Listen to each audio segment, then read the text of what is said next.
Committee গঠন কল্পে আলোচনা সভা আজকের সম্মানিত সভাপতি, সম্মানিত উপস্থিতি,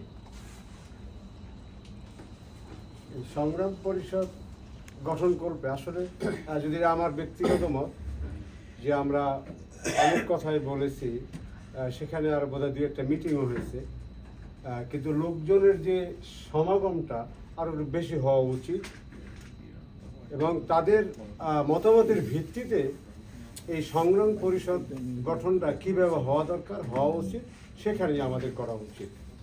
যেখানে আসলে অনেক ভাইরাই মানে অনুপস্থিত, তো তাদেরকে কিভাবে ইনক্লুড করা যায় সেটা আমি দেখছি যে মহসিন ভাই উনি অত্যন্ত মানে সচল রাজনীতিতে, রাফিকুল্লাহ ভাই উনি অত্যন্ত সচল।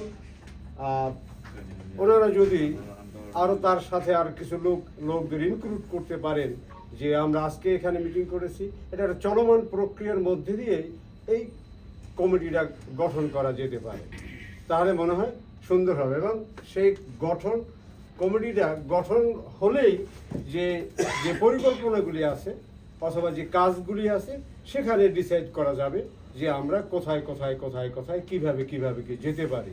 এটা করলে বোধহয় সুন্দর হবে।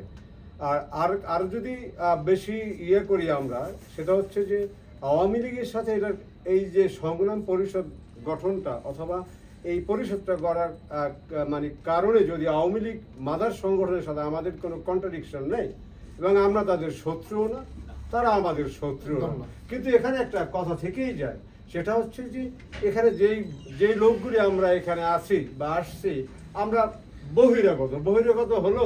এখন এখানে বোধহয় 98% লোকে এখন আমরা ব্রিটিশ হয়ে গেছি, 98% ব্রিটিশ হয়ে গেছি, কাজে আমাদের সেই দরজা বন্ধ হয়ে গেছে। কিন্তু তারপরেও আমাদের অধিকার আমাদের আদায় করে নিতে হবে, যেটা আমরা ইউরোপে করেছি, যে আমাদের অধিকার আমরা আদায় করে নিতে হবে। কে কি বলছে, কে কি বলে নাই, সেটার ব্যাপার না। ব্যাপারটা হচ্ছে আমরা আমাদের এই কমিটি গঠন করতে আমরা আমাদের চলমান প্রক্রিয়া বিভিন্ন জায়গায় আমরা মিটিং করে আমরা একটা সিদ্ধান্তে আসতে পারি। এভাবে করলে বোধহয় সুন্দর হবে। এবং আপনাদের সবার সুস্বাস্থ্য মঙ্গল কামনা করছি। সবাইকে ধন্যবাদ। জয় বাংলা, জয় বাংলা।